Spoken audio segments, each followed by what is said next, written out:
Hi, 7th grade. This is Mrs. Hohenberry. I am going to go through 3 examples with you today about how to solve our two-step equations. These 3 problems that I'm using are on your note sheet that we did in class today.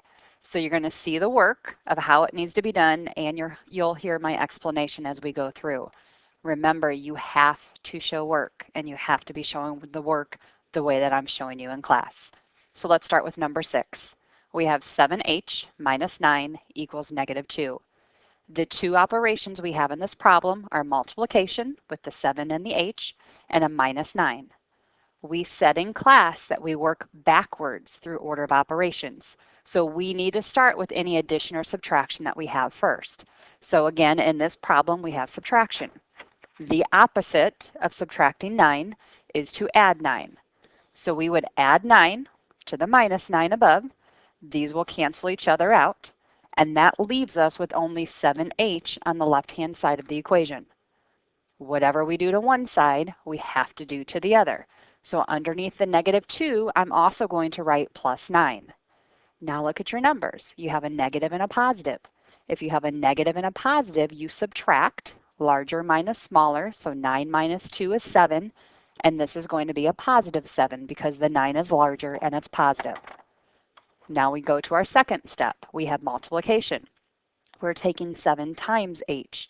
The opposite of multiplying by 7 is dividing by 7. 7 divided by 7 cancels each other out. It equals 1h, or just h. Whatever I do to one side, I have to do to the other. So 7 divided by 7 gives me 1. So the value of h equals 1. Remember, you can go back and you can check your work. Take your answer of h equals 1, plug it in the original problem. This becomes 7 times 1, which is 7. 7 minus 9 does equal negative 2. So you can check and you know that it's right. Let's look at the second example. This is number 10 on your note sheet. This is the same problem essentially of what we just did. It's just as flipped. It has the variable on the right-hand side instead. So we have negative 9 equals 8k minus 1.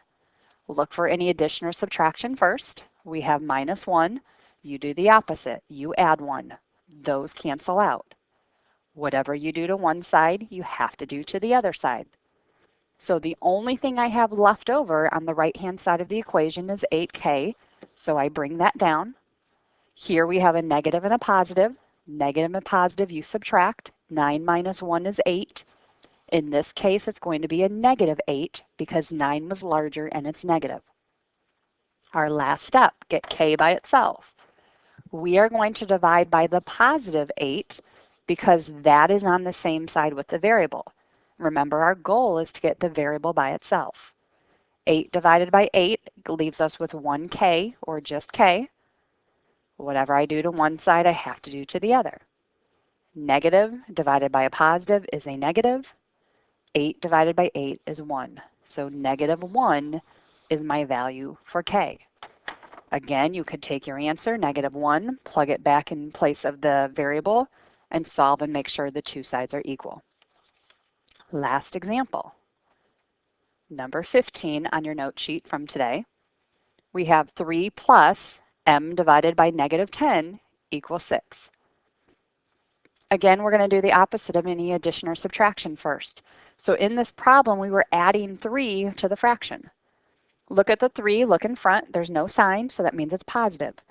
Do the opposite. Subtract 3, or you could call it a negative 3. These 3's will cancel out. Again, that just leaves me with m over negative 10. Whatever I do to one side, I have to do to the other. So 6 minus 3 gives me 3. From here, we need to get m by itself. M is being divided by negative 10. The opposite of division is multiplication. So instead of dividing by negative 10, we multiply by negative 10. And I could make that a fraction and make it negative 10 over 1. We know from multiplication we can use the shortcut. Those will cancel each other out. That leaves me with only m. Whatever I do to one side, I have to do to the other. So 3 times negative 10 is going to be negative 30. Again, you could plug your answer back in. So take negative 30, put it in place of m. So negative 30 divided by negative 10, negative divided by a negative gives me a positive. That's a positive 3. 3 plus 3 equals 6. I know that this is the correct answer. I hope these examples will help. Make sure on your homework that you are showing your work.